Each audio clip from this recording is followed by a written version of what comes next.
नमस्कार आप सभी को, मैं वीरेंद्र शर्मा। आप सभी को हमारे YouTube चैनल में हार्दिक स्वागत और अभिनंदन है। आज का क्लास है निबंध। ठीक है, कौन सा? नाखून क्यों बढ़ते हैं। किनका है? तो हजारी प्रसाद द्विवेदी का है। किनका है? हजारी प्रसाद द्विवेदी का है। तो पहले ये देखें कि नाखून क्यों बढ़ते हैं, ये आखिर शीर्षक क्यों रखा है। ये हजारी प्रसाद द्विवेदी नाखून बढ़ता क्यों, यही शीर्षक क्यों रखा, दूसरा क्यों नहीं। तो इसलिए क्योंकि नाखून बढ़, एक बार क्या हुआ था, हजारी प्रसाद द्विवेदी घर में थे और उनके पास उनकी छोटी पुत्री, कौन छोटी पुत्री आई और छोटी पुत्री आई और क्या पूछती है कि पापा नाखून क्यों बढ़ता है, नाखून क्यों बढ़ता है। और नाखून जानते हैं कि हर एक 3 दिन में 4 दिन में नाखून बढ़ ही जाता है। तो ये बोलते हैं छोटी कि पापा बार बार नाखून काटते हैं, नाखून क्यों बढ़ता है। अब हजारी प्रसाद द्विवेदी बड़ा चकंबा में पड़ गए कि मैं इसको कैसे बताऊं कि नाखून क्यों बढ़ता है। ये इतनी छोटी जो कि समझ भी नहीं पाएगी, लेकिन इतनी बड़ी बात कही कर दी। तो क्या किया वह एक निबंध लिखे जिसमें वो अपने विचार, नाखून क्यों बढ़ते हैं उसको, अपने विचार को एक निबंध में बांधे। उस शीर्षक उसका क्या रखा कि नाखून क्यों बढ़ते हैं। वहां से नाखून क्यों बढ़ते हैं का शीर्षक आया। ठीक है, किसने? हजारी प्रसाद द्विवेदी ने लिखा। ठीक है, अब पहले ये देखेंगे कि जो नाखून क्यों बढ़ते हैं कब लिखा गया था। तो ये 1951 में। ठीक है, क्या है? 1951 में। किसमें संकलित है? तो ये कल्पलता में। ठीक है, क्या है कि कल्पलता में संकलित है। और ये कैसा निबंध है? तो ये विचार प्रधान निबंध है। कैसा? विचार प्रबंध प्रधान निबंध है और ललित निबंध कह सकते हैं। ठीक, क्या है? और ललित निबंध भी, ललित निबंधकार जैसे थे ना, ललित निबंधकार जैसे हजारी प्रसाद द्विवेदी थे, उस थोड़ा पेन मोटा करने दीजिए। हाँ, क्या? ललित निबंधकार हजारी प्रसाद द्विवेदी जैसे थे। तो इसी तरह विचार प्रधान निबंध है। तो विचार प्रधान निबंध क्या होता है कि जो अपने विचारों को रखे। ठीक है, अपने विचारों को रखे। अब देखते हैं कि नाखून का बढ़ना पशुता का प्रतीक है। नाखून का बढ़ना किसका प्रतीक है? एग्जाम में पूछा गया। ठीक है, नाखून का बढ़ना किसका? पशुता का प्रतीक है। नाखून का काटना यही मनुष्यता का प्रतीक है, मनुष्य का प्रतीक है। ठीक है, नाखून का काटना। अब यही बात वो अपनी पुत्री को समझाते तो समझ नहीं पाती, क्या कि बहुत छोटी थी।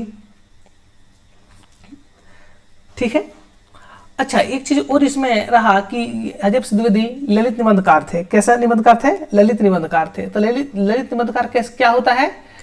तो इसमें क्या होता है? इसमें सबसे पहले ये आत्मपरक होता है। ठीक है, आत्मपरक जो अपने अंदर की बातों को रखे। ठीक है, विषय प्रधान होता है। जो विषय पर लिखा जा रहा है, लिख दे रहा हूं, विषय प्रधान होता है।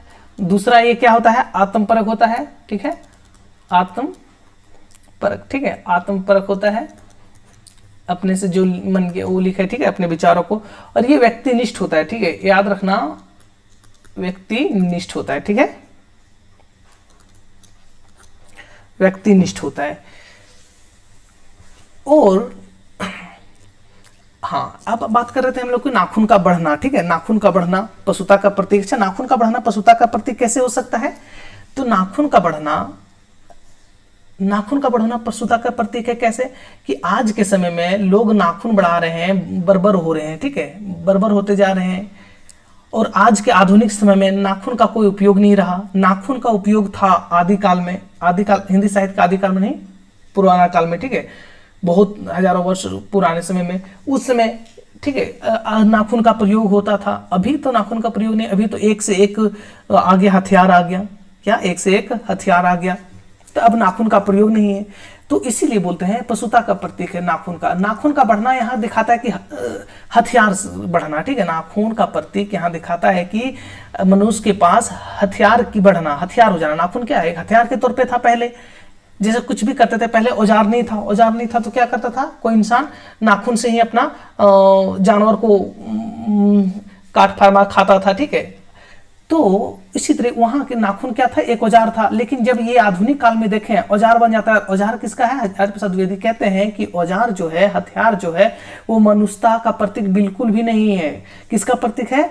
तो ये पशुता का प्रतीक है, जानवर का प्रतीक है। ठीक है, जानवर, अच्छा पशुता का प्रतीक, यहाँ जानवर पशुता मतलब जानवर, जानवरों का प्रतीक क्यों लिया? तो जानवर और मनुष्य में क्या अंतर है? तो जानवर एक क्या होता है, विवेकशील नहीं होता है, ठीक है, सोचने समझने नहीं, अनुशासन में नहीं रहता है, नियम को फॉलो नहीं करता है, ठीक है, इसलिए जानवर कहते हैं उसको।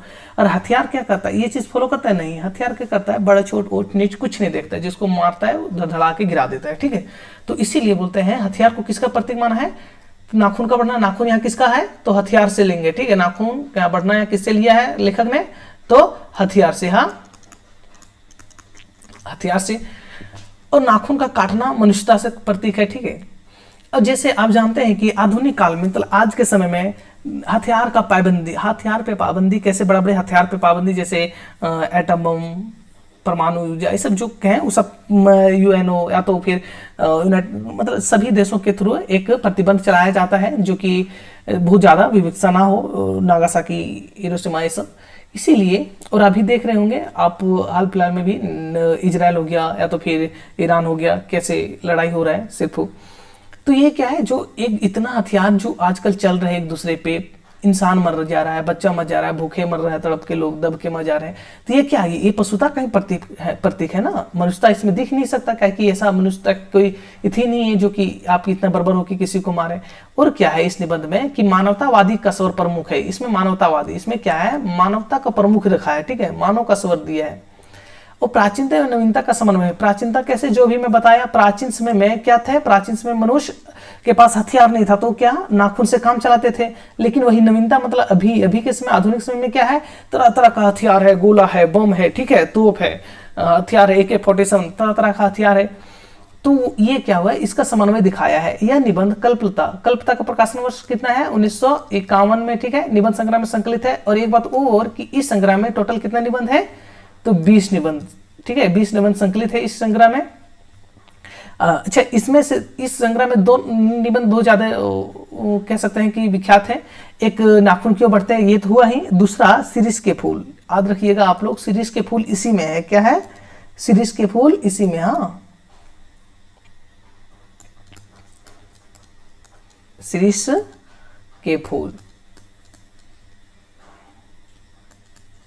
शिरीष के फूल निबंध किसमें संकलित है? तो कल्पलता में।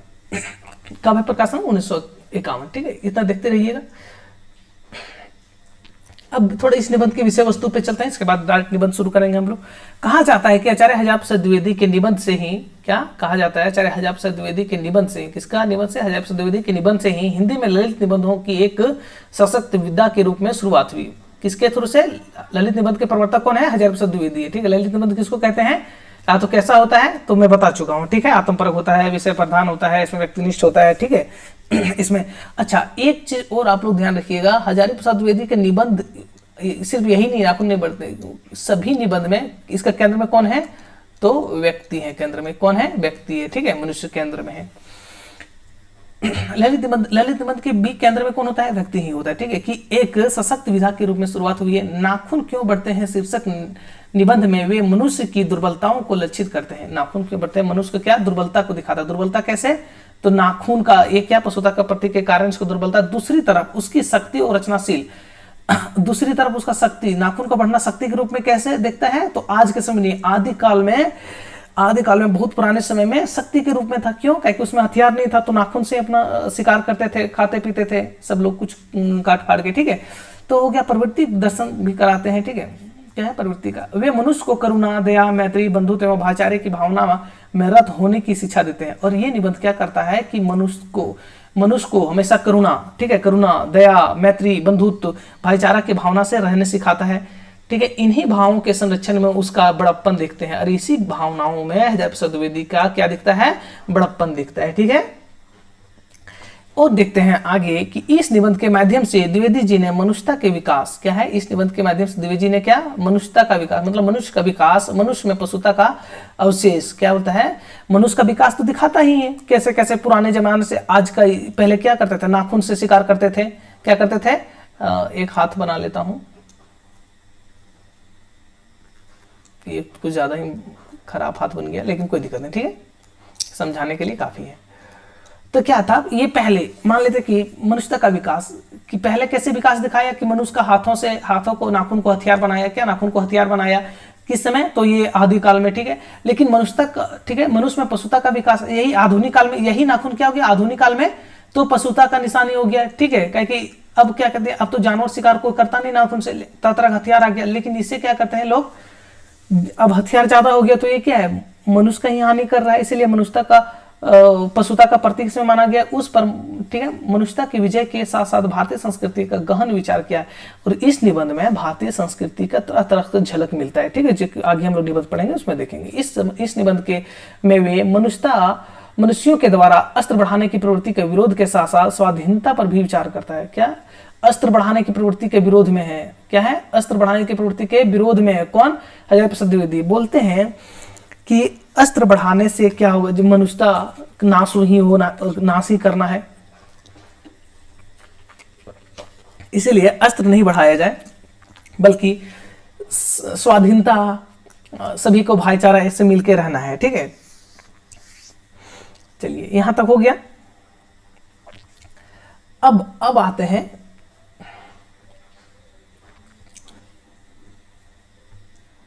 हम लोग निबंध पे, ठीक है, अपना जो हम लोग को पढ़ना है।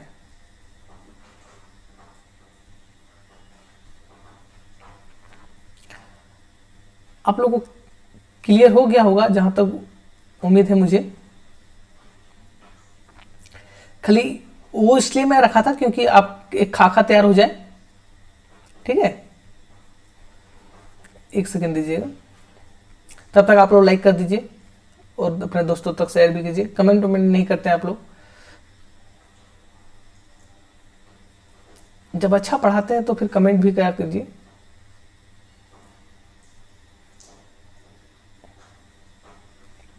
हाँ चलिए, क्या हुआ? हाँ, नाखून क्यों बढ़ते हैं, ठीक है। ये शीर्षक है, नाखून का बढ़ना क्या बताया गया है? पशुता का प्रतीक नाखून का काटना, मनुष्यता का। और लेखक हजारी प्रसाद किसमें संकलित है? कल्पलता में, उनका प्रकाशन 1951 में, ठीक है।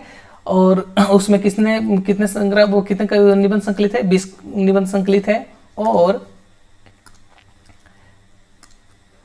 हाँ चलिए, और क्या है? अच्छा, हजारी प्रसाद द्विवेदी एक कोटेशन, मतलब एक बात कहते हैं, बोलता है कि मैं साहित्य को मनुष्य की दृष्टि से देखने का पक्षपाती हूँ। समस्त मानव समाज को सुंदर बनाने की साधना का नाम ही साहित्य है, ठीक है। ये साहित्य का क्या परिभाषा दी है वो आप लोग याद रख लीजिएगा थोड़ा, ठीक है। चलिए अब हम लोग लेट ना करते हुए चलिए अपने आते हैं टॉपिक पे। बोलते हैं कि बच्चे कभी कभी, अच्छा नाखून क्यों बढ़ता है, किसने पूछा था? उसकी छोटी लड़की ने, ठीक है। बच्चे कभी कभी चक्कर में डाल देने वाले प्रश्न कर बैठते हैं, ठीक है। क्या करते हैं बच्चे? कभी कभी ऐसा प्रश्न कर बैठते हैं जो कि दिमाग एकदम झना जाता है कि यार कैसे इतना छोटा, कैसे ऐसा बात कर दिया, मैं भी कभी नहीं सोचा था। तो इसी तरह उसकी पुत्री ने घर में बैठा था कि इसी तरह पूछ दिया कि पापा नाखून क्यों बढ़ते हैं, बताइए जरा। अब हजारी प्रसाद द्विवेदी भी नहीं सोचा था आज तक कि नाखून क्यों बढ़ते हैं, तो बहुत गहन विचार उनका मन में आया और वो अपनी बेटी को ना समझा पाने के कारण वो एक निबंध लिखा, ठीक है, जैसे कि पाठक वर्ग ये बात जरूर समझ पाएगा, इसीलिए ये निबंध लिखा गया, ठीक है। अल्पज्ञ पिता बड़ा दयनीय जीवन होता है। मेरी छोटी लड़की, कौन सी लड़की? छोटी लड़की, ठीक है। मेरी छोटी लड़की ने जब उस दिन पूछ दिया कि आदमी के नाखून क्यों बढ़ते हैं, तो मैं कुछ सोच ही नहीं सका। क्यों कुछ नहीं सोच सका? तो क्या कि इनका भी दिमाग में पहले नहीं आया था कि नाखून क्यों बढ़ते हैं, इसलिए सन्नाटा पड़ गया, मतलब शून्य हो गया। इसके बाद ये उस समय भी बताते तो उनकी लड़की समझ नहीं पाती, इसीलिए ये पाठक वर्ग को समझाने के लिए एक निबंध लिख दिए, ठीक है। हर तीसरे दिन नाखून बढ़ जाते हैं। बच्चे कुछ दिन तक अगर उन्हें बढ़ने दें तो माँ बाप अक्सर उन्हें डांटा करते हैं, पर कोई नहीं जानता कि ये अभागे नाखून क्यों इस प्रकार बढ़ रहे हैं। काट दीजिए, वे चुपचाप दंड स्वीकार कर लेंगे, पर निर्लज अपराधी की भांति फिर छूटते ही सेंध पर हाजिर है, ठीक है। आखिर ये इतना बेहैया क्यों? ये एकदम कोटेशन आया हुआ है, ठीक है। क्या है ये? यहां से यहां पे कोटेशन आया हुआ एग्जाम में, ठीक है। क्या बोलता है? हर तीसरे दिन नाखून बढ़ जाता है, और ये स्वाभाविक सी बात है, हर तीसरे दिन नाखून बढ़ ही जाते हैं। कितनों भी माँ बाप लड़के को डांटे मारे, ठीक है, कि वो नाखून काट लो, बढ़ गया 3 दिन 4 दिन में, तो बच्चे काट लेते हैं, लेकिन ये नहीं जानता है कि ये क्यों बढ़ जा रहे हैं नाखून, किसके तरह? बेहया की तरफ, ठीक है। काटने के बाद भी बढ़ता है। तो इसको एक चीज इस तरह भी हम लोग समझ सकते हैं कि इसमें मनुष्य के अंदर पशुता का प्रतीक है, ठीक है, जो कि पशुता मनुष्य के ऊपर हावी होना चाहता है, लेकिन मनुष्य है जो कि पशुता को हावी नहीं होने देना चाहता है, ठीक है। इस तरह से भी हम लोग देख सकते हैं। अब यहाँ कुछ लाख ही वर्षों की बात है जब मनुष्य जंगली था। मनुष्य क्या थे पहले? जंगली का। कितना लाखों वर्षों पहले वन मानुष जैसा। उसे नाखून की जरूरत थी। क्या था? उसको नाखून की जरूरत थी। उसकी जीवन रक्षा के लिए नाखून बहुत जरूरी थे। असल में वही उसके अस्त्र थे। क्या थे? पहले वही उसका अस्त्र थे। क्यों? क्या कि पहले अस्त्र था नहीं, तलवार भाला बंदूक ये सब पहले था नहीं। दांत भी थे पर नाखून के बाद ही उसका स्थान था। पहले नाखून आता, फिर उसके बाद दांत आता था। उन दिनों से जूझना पड़ता था। क्या उन दिनों में बहुत जूझना पड़ता था, प्रतिद्वंदियों को पछाड़ना पड़ता था। और क्या प्रतिद्वंदियों को पछाड़ना पड़ता था? नाखून उसके लिए आवश्यक का अंग था, ठीक है। उसमें वनमानुष को कह सकते हैं क्या था? नाखून उसमें अवश्य अंग था। फिर धीरे धीरे वह अपने अंग से बाहर की वस्तुओं का सहारा लेने लगे। फिर क्या हुआ? धीरे धीरे समाज जैसे बढ़ा, ठीक है, लोगों को एक दूसरे के समझ में आने लगा, उसी तरह तरह का हथियार बनाने लगा, ठीक। इसके बाद क्या? नाखून का सहारा धीरे धीरे कम हो गया। पत्थर के ढेले, क्या? पत्थर के ढेले और पेड़ के छाले काम में लाने लगे। क्या? पत्थर के ढेले समझ रहे? पत्थर को धारदार करके, ठीक है, पत्थर को मतलब पतला पतला काट के घिस के बना के और उसको क्या हथियार के तौर पे उपयोग करने लगा। जैसे आप देखे होंगे कोई मूवी में एक भाला है और यहाँ पे क्या लगा दिया? ये पत्थर का पतला चिरा हुआ था, ठीक है, इसको हथियार के ऊपर यहाँ बांध दिया, ठीक है। ये क्या हो गया? हथियार बन गया। क्या नहीं? किसी को जोड़ दे जानवर को मर जाएगा।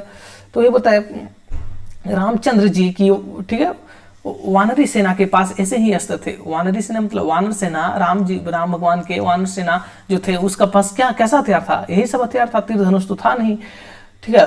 उसने हड्डियों के भी हथियार बनाए। उसने क्या किया? हड्डियों को भी हथियार के बना लिया। इन हड्डियों के हथियारों में सबसे मजबूत और सबसे ऐतिहासिक था देवताओं के राजा वज्र, ठीक है। यहाँ पे किसका? यहाँ हड्डियों का। आप जानते होंगे हिंदू धर्म में एक देवता है इंद्र भगवान कहते हैं, ठीक है। उनके पास क्या है? वज्र। वज्र नाम के एक हथियार है जो कि क्या? हड्डियों से बना हुआ है, ठीक है, जो दधीची मुनि की हड्डियों से बना है। और किसका हड्डियों से बना हुआ है? ये जिद पूछेगा, ठीक है, याद रखिएगा। दधीची मुनि की हड्डियों से बना हुआ था। मनुष्य और आगे बढ़ा, ठीक है, मनुष्य धीरे और आगे बढ़ा। उसने धातु के हथियार बनाए। धातु मतलब क्या? लोहा का मान सकते हैं, ठीक है, हथियार बनाया। जिनके पास लोहे के अस्त्र और, ठीक है, शस्त्र और अस्त्र थे। जिनके पास लोहे के अस्त्र और शस्त्र थे वे विजयी हुए, ठीक है। ये जिनके पास, ये बहुत इंपॉर्टेंट, ठीक है, लाइन। जिनके पास लोहे के अस्त्र और शस्त्र, ठीक है, अस्त्र और शस्त्र समझ रहे हो ना, ठीक है, अस्त्र शस्त्र विजय हुए। देवताओं के राजा तक, ठीक है, देवताओं के राजा तक को मनुष्यों के राजा से इसलिए सहायता लेनी पड़ती थी कि मनुष्यों के राजा के पास लोहे की हथियार होता था।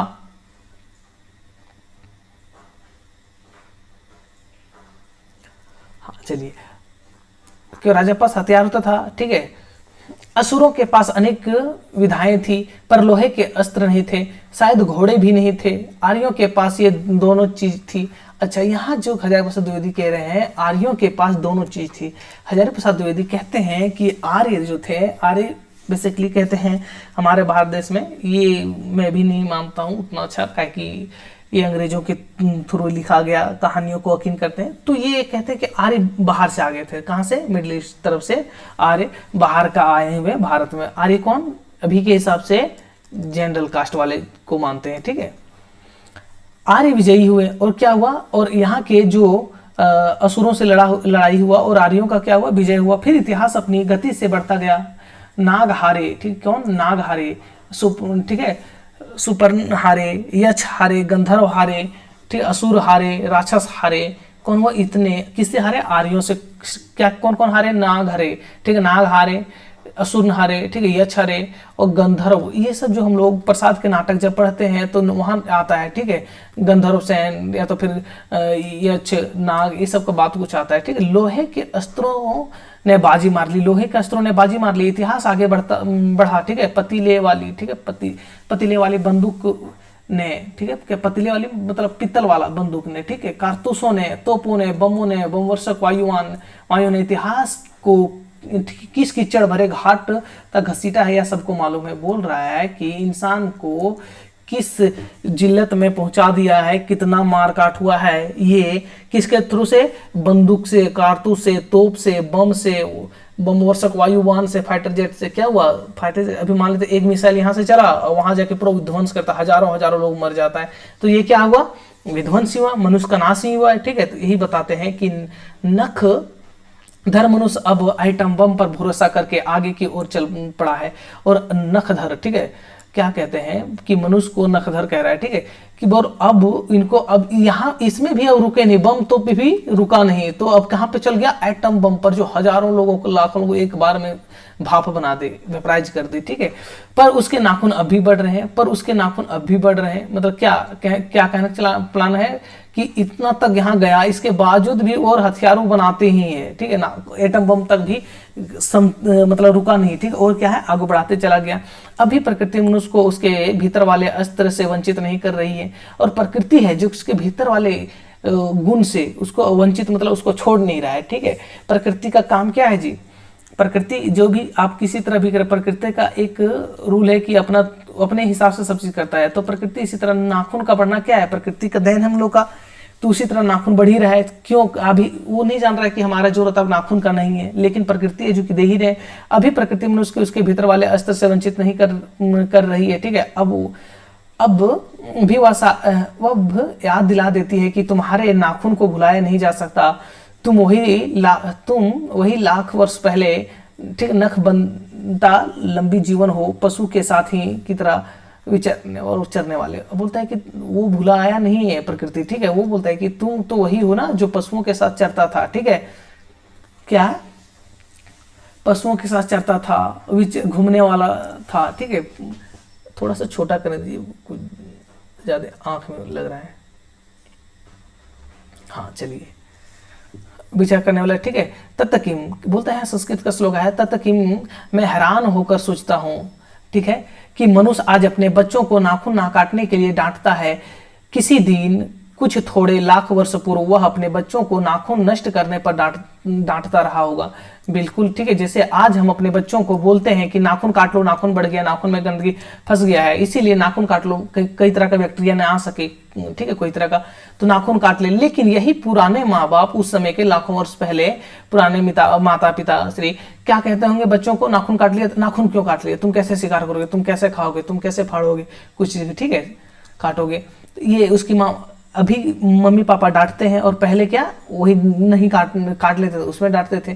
तो यही प्रकृति का कैसा उल्टा खेल हुआ देखा। लेकिन प्रकृति है कि वह अब भी नाखून को जिलाए जा रहा है, जिलाए मतलब अभी भी बढ़ाते जा रहा है। मनुष्य है कि वह अब भी उसे काटे जा रहा है। वे कमबख्त रोज बढ़ते हैं, क्यों वे, ठीक है, क्योंकि वे अंधे नहीं जानते कि मनुष्य को इसकी, ठीक है, इससे कोटि कोटि गुना, मतलब इससे कोटि कोटि, तो कोटि कोटि मतलब क्या होता है, हजारों लाखों गुना बड़ा शक्तिशाली अस्त्र मिल चुका है। ठीक है, बहुत इंपॉर्टेंट है। ठीक है, ये देखिएगा यहाँ से। ठीक है, मुझे ऐसा लगता है कि मनुष्य अब नाखून को नहीं चाहता। ठीक, मुझे लगता है, लेखक बोलता है कि मुझे लगता है कि मनुष्य को अब नाखून का जरूरत नहीं। क्यों, क्योंकि उसके बर्बर युग का कोई अवशेष रह जाए। ठीक है, उसके भीतर बर्बर युग का कोई अवशेष रह जाए या उसे असहाय है। ठीक है, बोलता है मनुष्य को अब नाखून नहीं चाहिए, मनुष्य को नहीं चाहिए कि अब कोई उसके भीतर पुराने जमाने वाला अवशेष रह जाए। ठीक है, बर्बर अवशेष जिसको कहते हैं बर्बरता के साथ, जानवर क्या करते हैं, बर्बरता के साथ मारता है, शिकार करता है।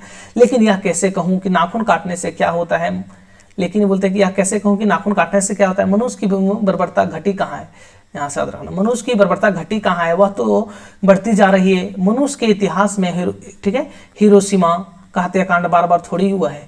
आप लोग ये बताइएगा कि हिरोशिमा का हत्याकांड कब हुआ था। ठीक है, ये अमेरिका द्वारा जापान के एक शहर में परमाणु बम गिरा दिया गया था। वहां के लाखों लोग एक सेकंड में क्या हो गए थे, भाप बन गए थे। क्या, भाप, हाँ भाप बन गए थे। हत्याकांड बार बार थोड़ी ही होता है, कह सकते हैं। यह तो उसका नवीनतम रूप है। और यह क्या है, उसका नवीनतम रूप है कि अभी ये तो शुरुआत है, आगे चल के वो बहुत ज्यादा कुछ हो। मैं मनुष्य के नाखून की ओर देखता हूं तो कभी कभी निराश हो जाता हूं। ये उसकी भयंकर पार्श्विक प्रवृत्ति के जीवन का प्रतीक है। नाखून को यहाँ देखे ना, पार्श्विक प्रवृत्ति का, नाखून को बढ़ना क्या है, पार्श्विक प्रवृत्ति का माना है लेखक ने। मनुष्य ठीक है। मनुष्य की पशुता को जितनी बार भी काट दो वह मरना नहीं जानता। मनुष्य की प्रवृत्ति, मनुष्य के पशुता मतलब मनुष्य के अंदर के पशु को जितने भी मार दो वह मरना नहीं जानता। क्यों? क्योंकि आप देखे होंगे कि एक थोड़ा सा भी कोई एक दूसरे लड़ जाए, झगड़ जाए, मान लेते हैं कुछ बात बोल दिया, आजकल कोई बर्दाश्त नहीं कर पाता, तुरंत मारपीट में उतर जाता है। तो ये जो मारपीट उतरता है वो क्या है? पशुता का प्रतीक है ना। एक जरा सा अच्छा रुको, तुमको ऐसा बोल दिया, रुको, उधर से आया रिवॉल्वर लेकर ठाए ठाए ठोक दिया, ठीक है। तो ये क्या हुआ? जो मार दिया ये पशुता का प्रतीक हुआ। देखते कुछ हजार साल पहले मनुष्य ने नाखून को सुकुमार विनोदों, ठीक है, विनोदों के लिए उपयोग में लाना शुरू किया था। ठीक है, वात्सल्यन के कामसूत्र से पता चलता है कि आज से 2000 वर्ष पहले का भारतवासी नाखून को, ठीक है, जम के संवारता था। किससे पता चलता है? वात्सल्य, ठीक है, वात्सल्य के कामसूत्र। जिस तरह हम लोग पढ़े हैं पहले भी, आप लोगों को पता होगा कामसूत्र किसका है? वात्सल्य का रचना है, ठीक है। कामसूत्र में पता चलता है कि कामसूत्र से कैसे, कि उस रचना में लिखा है कि 1000 वर्ष पहले, 2000 वर्ष पहले, कितना 2000 वर्ष पहले भारत के लोग किस तरह नाखून को संवारते थे और बड़ा बड़ा रहते थे। उसके काटने की कला काफी मनोरंजक बताई गई है। त्रिकोण, अच्छा त्रिकोण समझ रहे ना, त्रिकोण ऐसा। अब नाखून जब ये मान लेते ये उंगली, ठीक है, अब ऐसा नाखून करेगा तो किसी को जोड़ सकते हैं, नोच सकते हैं। तो ही बोलता है कि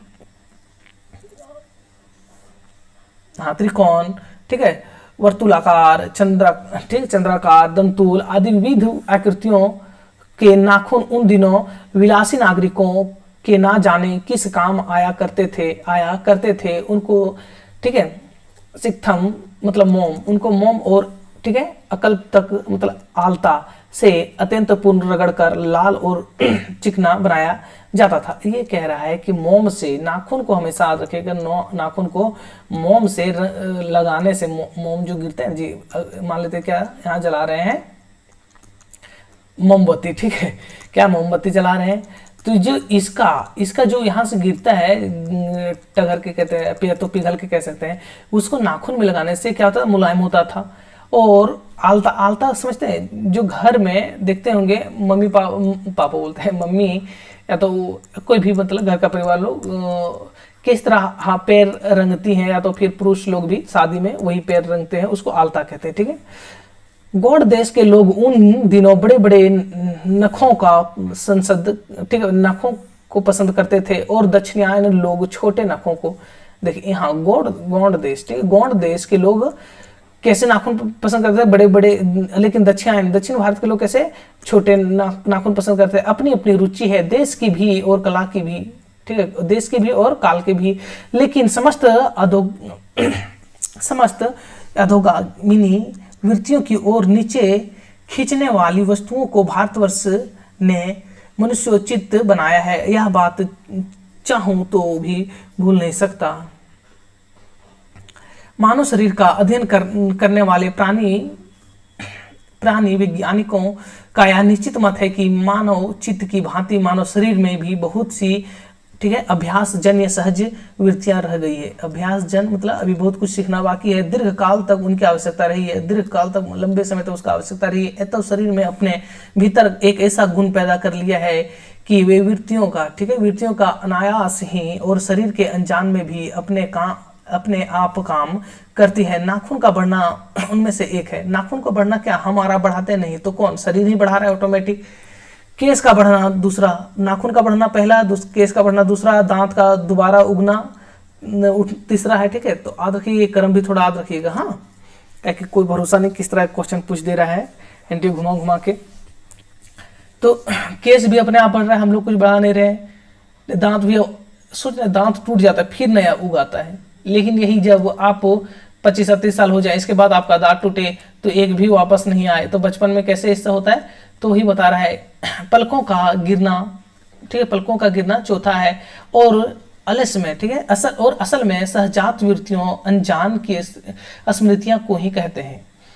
सहजात वृत्तियां अनजान की स्मृतियों को ही कहते हैं। हमारी भाषा में भी इसके उदाहरण मिलते हैं। अगर आदमी अपने शरीर की, मन की और वाक की अनायास घटने वाली वृत्तियों के विषय में विचार करे तो उसे अपनी वास्तविक प्रवृत्ति पहचानने में बहुत सहायता मिलती है। ठीक, क्या बोलता है? बोलता है कि अगर आदमी अपने शरीर की, मन की, वाक की, अन्यास घटने वाली प्रवृत्तियों के विषय में विचार करे तो उससे अपने वास्तविक प्रवृत्ति का पहचान। बोलता है कि मनुष्य अपने शरीर के बारे में जाने, ठीक है, अपने शरीर के, अपने मन के, अपने वाक के बारे में जाने, ठीक है, तो उसको विचार करने पर उसको मिलता है कि ये सब क्यों घट रहा है, घटना कैसे। पर कौन सोचता है, सोचना तो क्या, उसे उतना भी पता नहीं चलता कि उसके भीतर नख बढ़ा लेने से जो सहजात वृत्ति है वह उसके पशुता का प्रमाण है। बहुत इंपॉर्टेंट है। क्या बोलता है, पर कौन सोचता है या तो सोचने का क्या, उसको उतना पता भी नहीं है कि उसके जो नख बढ़ाने, मतलब नाखून बढ़ाने का जो सहजात वृत्ति है, जो नाखून बढ़ाने का उसका शौक है, जो चला आ रहा है, वह उसको कौन समझाए कि ये पशुता का प्रतीक है। उन्हें काटने की जो प्रवृत्ति है वह उसकी मनुष्यता का निशानी है, और उन्हें जो काटने की प्रवृत्ति है उसका क्या है, मनुष्यता का निशानी है। और यद्यपि पशुत्व की चिन्ह उसके भीतर रह गए हैं। क्या पशुत्व का चिन्ह, मतलब पशु का चिन्ह उसके भीतर में रह गए हैं, ठीक है, पर वह पशुत्व को छोड़ चुका है।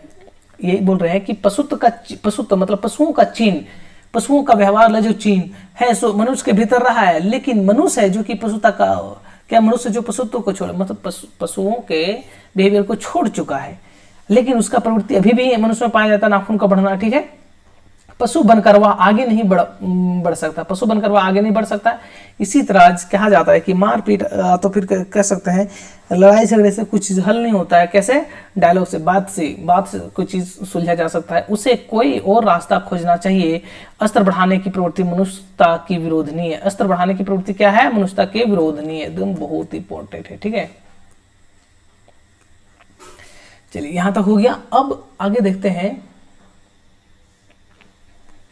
मेरा मन पूछता है किस ओर, क्या है, मेरा मन पूछता है किस ओर, मनुष्य किस ओर बढ़ रहा है, पशुता की ओर या मनुष्यता की ओर, ठीक है, अस्त्र बढ़ाने की ओर या अस्त्र काटने की ओर। अभी देखें तो इंसान क्या कर रहा है, तरह तरह का पैसा खर्चा करके हथियार बना रहा है। तो आप कह सकते हैं मनुष्य भी किस ओर बढ़ रहा है, तो पशुता की ओर बढ़ रहा है, ठीक है। मेरी निर्बोध बालिका ने मानो मनुष्य जाति से ही प्रश्न किया, निर्बोध बालिका, ठीक है, मानो मनुष्य जाति से ही प्रश्न कर बैठा, जानते हो नाखून क्यों बढ़ते हैं, यह हमारी पशुता के अवशेष हैं, क्या हमारी पशुता का अवशेष है, ठीक है। मैं भी पूछता हूँ, जानते हो ये अस्त्र शस्त्र क्यों बढ़ रहे हैं, ये हमारी पशुता की निशानी है। अस्त्र शस्त्र, ठीक है, जो अस्त्र शस्त्र जो अभी हमारे पास, ठीक है, जो बढ़ रहा है वो किसका, पशुता का प्रमाण है। क्योंकि जैसे अभी हम लोग तरह तरह का हथियार खरीदते हैं दूसरे देश ने एक दूसरे बेचा, पैसा कमाया, मार काट हुआ, ठीक है, ये सब क्या पशु का निशानी है। क्योंकि इंसान कभी मारपीट नहीं सहता, लेकिन जो इंसान के अंदर पशुता का प्रतीक है उसी के कारण ऐसा होता है। भारतीय भाषाओं में प्रायः ही अंग्रेजी, यहाँ से बहुत इंपॉर्टेंट है, ठीक, याद रखिएगा, ये भारतीय भाषाओं में प्रायः ही अंग्रेजी के इंडिपेंडेंस, क्या इंडिपेंडेंस शब्द का समर्थक, ठीक है, समानार्थक शब्द नहीं ठीक है, व्यतीत होता है, मतलब नहीं व्यतीत होता है। 15 अगस्त को जब अंग्रेजी भाषा के पत्र इंडिपेंडेंस की घोषणा कर रहे थे, देसी भाषा के पत्र स्वाधीनता दिवस की चर्चा कर रहे थे। अच्छा ये देखिएगा, बोल रहा है कि 15 जो भारतीय भाषा में प्राय अंग्रेजी की इंडिपेंडेंस, भारतीय भाषा में अंग्रेजी भाषा इंडिपेंडेंस जिसको कहते हैं, स्वतंत्रता शब्द का समानार्थक शब्द कोई नहीं है, मतलब उसके समान शब्द स्वतंत्रता शब्द के हिसाब से एक भी हिंदी का शब्द नहीं है, ऐसा बोल रहे थे, ठीक है। लेकिन 15 अगस्त को जब अंग्रेजी भाषा में पत्र इंडिपेंडेंस की घोषणा हुई, 15 अगस्त जब भारत आजाद हुआ तो उसमें एक लेटर लिखा गया, इंडिपेंडेंस की घोषणा हुआ, स्वतंत्र की घोषणा हुआ, देश आजाद की घोषणा हुआ, तो देसी भाषा के पत्र क्या, स्वाधीनता दिवस की चर्चा कर। स्वाधीनता दिवस क्या है, स्वाधीनता मतलब अपने ही अधीन में रहना की चर्चा कर रहा था, ठीक है। इंडिपेंडेंस का अर्थ है अधीनता, इंडिपेंडेंस का अर्थ क्या है, अधीनता या किसी के अधीनता का अभाव, अधीनता, ठीक है, अधीनता मतलब किसी के अधीन नहीं रहना, ठीक है, अभाव। पर स्वाधीनता शब्द का अर्थ है अपने ही अधीन रहना, जिससे अभी बताया कि स्वतंत्र, इंडिपेंडेंस का क्या है, स्वतंत्र मतलब किसी का अधीन नहीं रहना, ठीक है। और स्वाधीनता का अर्थ क्या होता है, स्वाधीनता, स्व मतलब अपने, खुद पे, ठीक है, अपने ही अधीन रहना। अंग्रेजी में कहना हो तो सेल्फ डिफेंस, ठीक है, क्या है, सेल्फ डिपेंडेंस कह सकते हैं। और इसी को क्या कहते हैं, स्वाधीनता दिवस को क्या कहते हैं अंग्रेजी में, तो सेल्फ डिफेंस, मतलब सेल्फ मतलब खुद, और डिफेंस मतलब अपने ही बचाव में, ठीक है। कह सकते हैं कि मैं कभी कभी सोचता हूं कि इतने दिनों तक अंग्रेजी की, ठीक है, अनुवर्तिता करने के बाद, अनुवर्तिता मतलब गुलामी या तो अंग्रेजों के राज करने बाद, शासन करने के बाद भी भारतवर्ष इंडिपेंडेंस को, ठीक है, अधीनता क्यों नहीं कह सका। अधीनता मतलब कि दूसरे के अधीन था क्यों नहीं कह सका है। भारत इतने साल गुलाम रहा, 200 साल लगभग, और अभी भी भारत के लोग क्या मतलब ये नहीं कह सक रहा है कि हम दूसरे के अधीन में थे। स्वाधीनता कह रहा है, मतलब अपने ही अधीन में थे।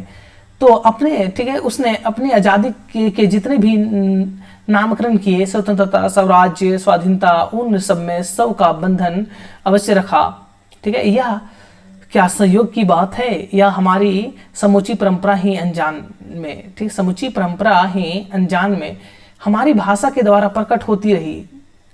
बोल रहा है ये क्या हम लोग सब जान के स्वराज, स्वाधीनता, बंधन का अवश्य रखा, या फिर संयोग की बात है कि हमारी समूची परंपरा अनजान में रहा है, ठीक है। मुझे प्राणी विज्ञानी, ऊपर करने दी, हाँ, मुझे प्राणी विज्ञानी की बात फिर याद आती है। ठीक है, सहजात वृत्ति, अनजानी, ठीक है, अनजानी स्मृतियों का ही नाम है, ठीक है। स्वराज होने के बाद ठीक है, स्वभावता ही हमारे नेता और विचारशील नागरिक सोचने लगे हैं कि इस देश को सच्चे अर्थ में सुखी कैसे बनाया जाए। हमारे देश के लोग पहली बार यह जब सोचने लगे हों, ऐसी बात नहीं है, ठीक है। यह पहली बार सोच रहा है, ऐसा कुछ नहीं। हमारा इतिहास बहुत पुराना है, ठीक है। हमारा इतिहास क्या है, बहुत पुराना है, ठीक है। हमारे शास्त्रों में इस समस्या को नाना भावों और नाना पहलुओं से विचार किया गया है।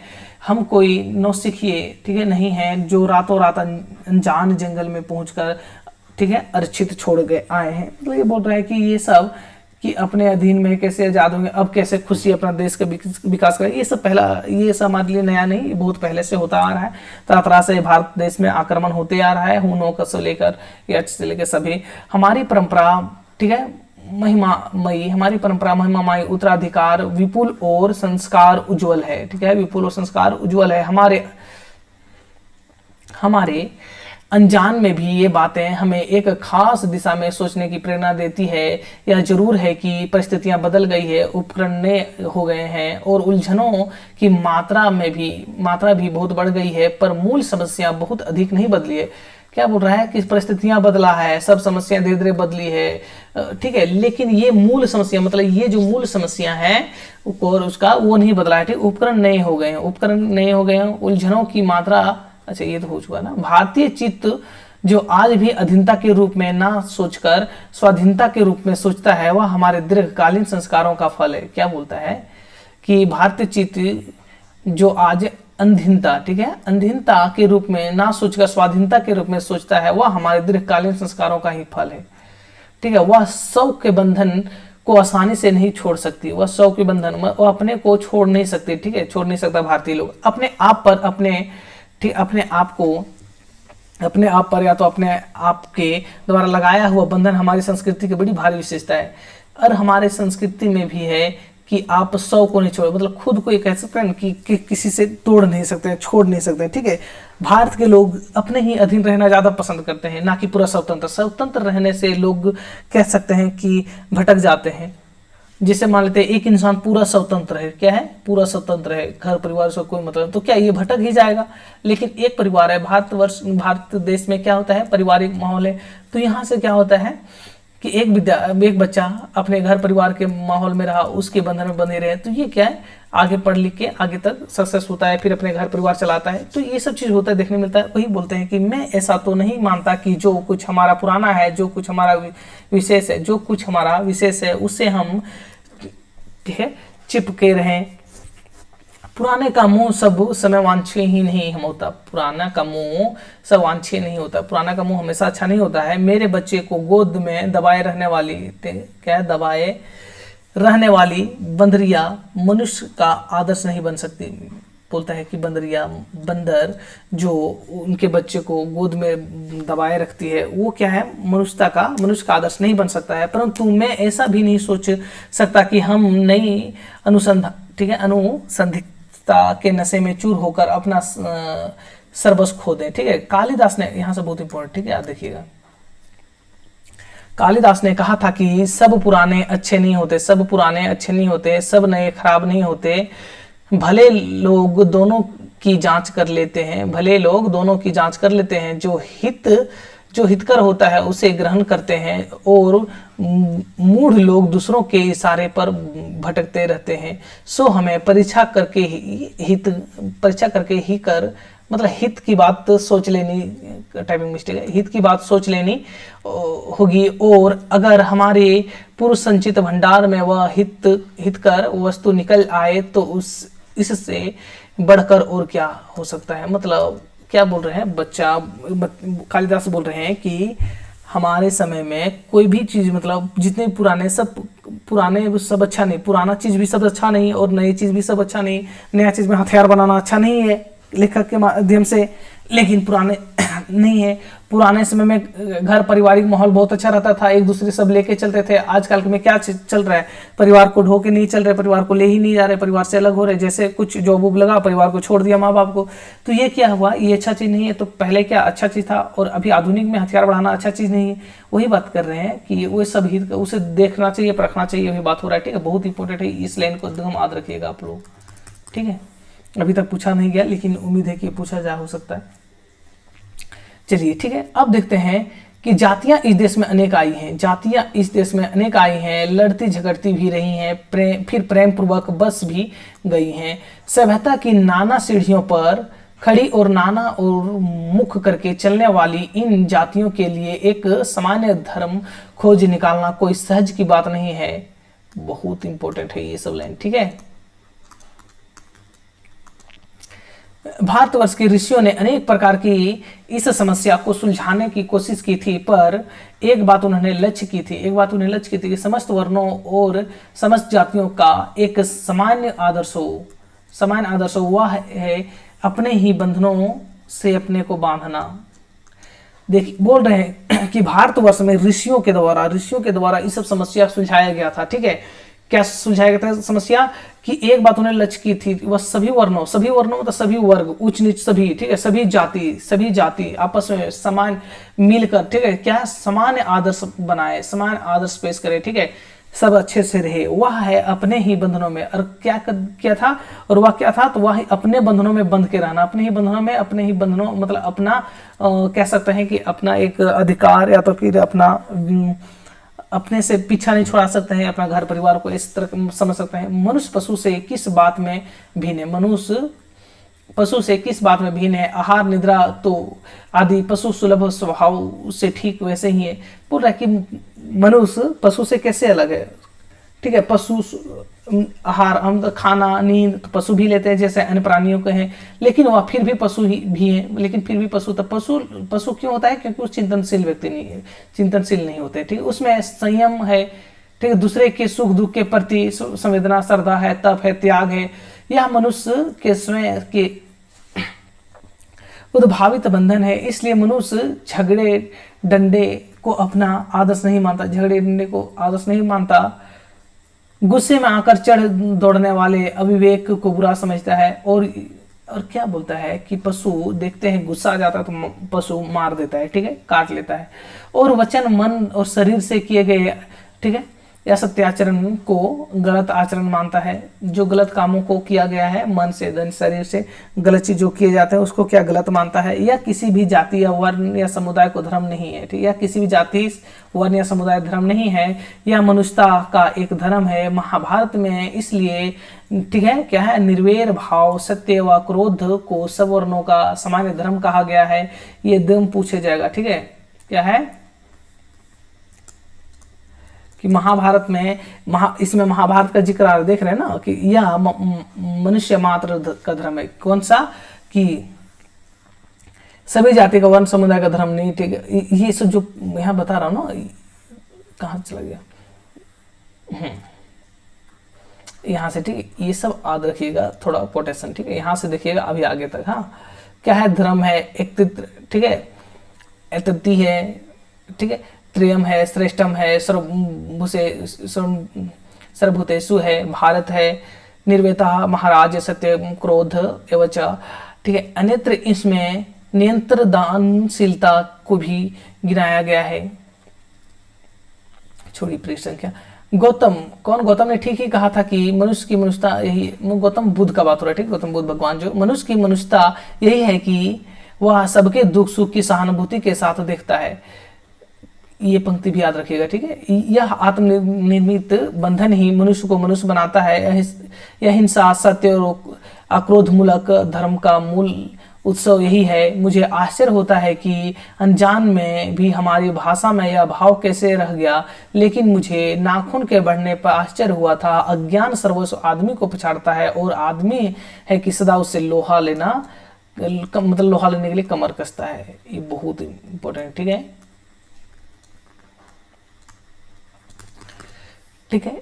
अब ये भी याद रखिएगा, गौतम बुद्ध के बारे में बोल रहे हैं, गौतम बुद्ध ने ठीक ही कहा था कि मनुष्य ही मनुष्य का मनुष्यता, मतलब मनुष्य का ही सेवा करना परम धर्म है, ठीक है। वह सबसे सुख दुख की अनुभूति के साथ देना, मतलब एक दूसरे के सुख दुख के साथ अनुभूति देना। यह आत्मनिर्मित बंधन ही मनुष्य को मनुष्य बनाता है।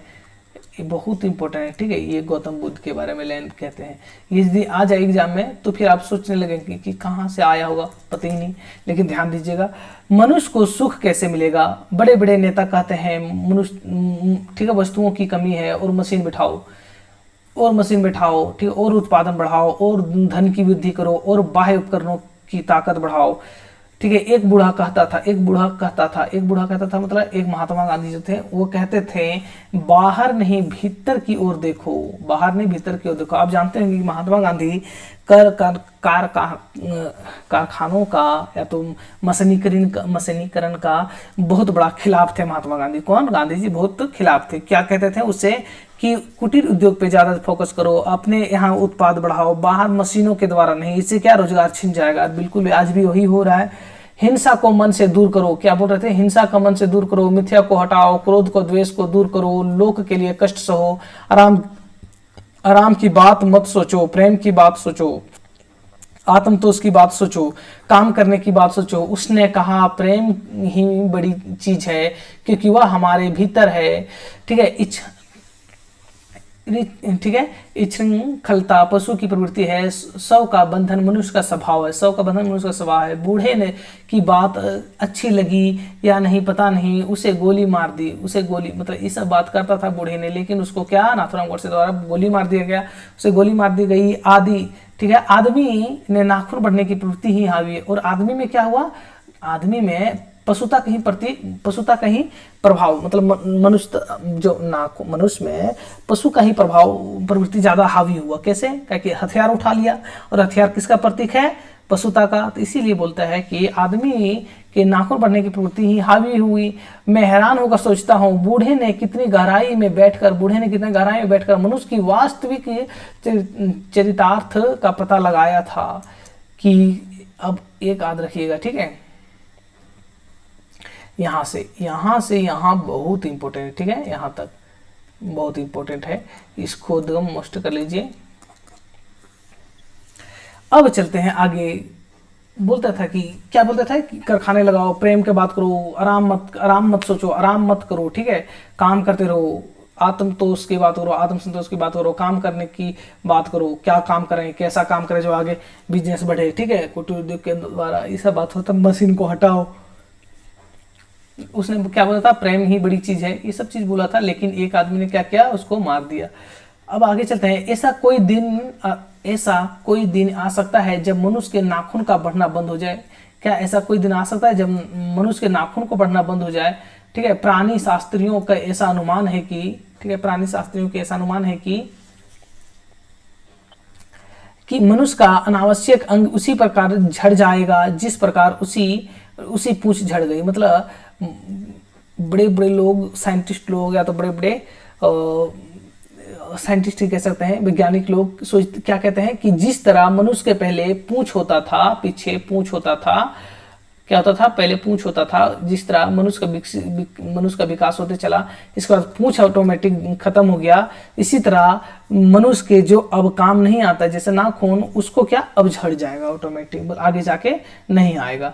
उस दिन मनुष्य की पशुता भी लुप्त हो जाए। उस दिन और मनुष्य में पशु का जो प्रतीक है, पशुता भावी होता है वो भी लुप्त हो जाएगा, खत्म हो जाएगा। शायद उस दिन वह मारना स्रोत, ठीक है, मरना स्रोतों का प्रयोग भी बंद हो कर देगा। तब तक इस बात से छोटे बच्चों को परिचित करा देना वांछनीय जान पड़ता है कि नाखून का बढ़ना मनुष्य के भीतर की पशुता की निशानी, नाखून की बढ़ना मनुष्य के भीतर पशुता की निशानी है, और उसे नहीं बढ़ने देना मनुष्य की अपनी इच्छा और आदर्श है। बहुत इंपॉर्टेंट है, ठीक है। हाँ, क्या बोल रहा है, तब तक इस बात को छोटे बच्चों को परिचित मतलब करा देना वांछनीय जान पड़ता है, मतलब ये सब छोटे बच्चों को बता देना चाहिए कि ठीक है, नाखून का बढ़ना मनुष्य के भीतर की पशुता का निशानी है, और उसे नहीं बढ़ने देना मनुष्य की इच्छा और अपना आदर्श है मनुष्य का, ठीक है। ठीक है, बेहतर जीवन में रोकना मनुष्य का वह तकाजा है। मनुष्य में जो घृणा है, जो अन्यास है, बिना सिखाए या आ जाती है, वह पशुत्व का घोतक है। और अपने को संयत, ठीक है, अपने को संयत रखना, दूसरे के मनोभावों का आदर करना मनुष्य का सर्वधर्म है। बच्चे यह जाने तो अच्छा हो कि अभ्यास और तप से प्राप्त वस्तुएं मनुष्य की महिमा को सूचित करता है। बोलता है कि बच्चों को यह चीज जरूर बताना चाहिए कि मनुष्य जो कुछ भी चीज पर्याप्त मतलब पाता है वो कैसा, अभ्यास और तप से, मेहनत से, लगन से। आप एग्जाम निकाल रहे हैं, पूरा दिन रात करके एक कर रहे हैं, तो एग्जाम निकाल रहे हैं, तो आपको ये स्टोरी किसी को सुनाने में अच्छा लगेगा, ठीक है। क्या अच्छा लगेगा सुनाने में कि हम इतना मेहनत किए था तब हम मेरा निकला, तो ये सुनाने में अच्छा लगेगा। इसीलिए बोलता है कि अभ्यास और तप से प्राप्त वस्तुएं मनुष्य की महिमा को सूचित करता है, मनुष्य को महिमा सूचित करता है, ठीक है। सफलता और चरितार्थ में अंतर है, सफलता और चरितार्थ में अंतर है, ठीक है। सुनिए, सफलता और चरितार्थ में अंतर है कैसे। आप एक सफल व्यक्ति हो जाएं और मान लेते हैं कि एक नेता, तो फिर एक डॉक्टर मान लेते हैं, क्या है, डॉक्टर, ठीक है, एक डॉक्टर मान लेते हैं, बहुत बड़ा डॉक्टर हो गया, ठीक है। और वो डॉक्टर क्या हुआ, डॉक्टर का काम क्या है, पूरा नामी हो गया। वो जो सोचा था कि मैं डॉक्टर बनूंगा, पढ़ लिख के MBBS करूंगा, MD करूंगा, और क्या डॉक्टर बना, या तो फिर डॉक्टर बन गया, या तो फिर हम ही लोग अपना ही एक प्रोफेसर में ले लेते हैं कि लोगों का सोच क्या रहता है, प्रोफेसर बने, कुलपति बने, ठीक है। तो वो सोचा था, उसका लक्ष्य क्या था, प्रोफेसर बनना, क्या प्रोफेसर बना उसका लक्ष्य था, ठीक है। वो लक्ष्य को प्राप्त कर लिया, लेकिन प्रोफेसर बना, लेकिन उसका बिहेवियर बच्चों के साथ बहुत गंदा था, गाली गलौज करना, या तो फिर क्या बच्चों से अच्छा ट्रीट नहीं करना, बताना नहीं अच्छे से। तो क्या ये सफलता प्रस्तुत किया, लेकिन चरितार्थ मतलब अपना चरित्र को नहीं पा सका, नहीं बना सका, बच्चों से अंट इशारा करना, मतलब कुछ बातों को ले जाना इधर उधर। तो ये क्या हुआ, अपना चरितार्थ नहीं, सफलता तो प्रस्तुत किया लेकिन चरितार्थ नहीं। इसीलिए सफलता से बड़ा चीज क्या है, चरितार्थ, उसका चरित्र बड़ा है। सफलता से बड़ा चीज क्या है, चरित्र। वो बोलता है सफलता और चरितार्थ में अंतर है। कैसे अंतर समझ गए, सफलता होता है, सफलता कोई भी पा सकता है, चरितार्थ बिल्कुल नहीं, ठीक है। लेकिन मनुष्य मरना स्रोतों के संचयन से बाह्य उपकरणों, इसको थोड़ा मिटा देता हूं,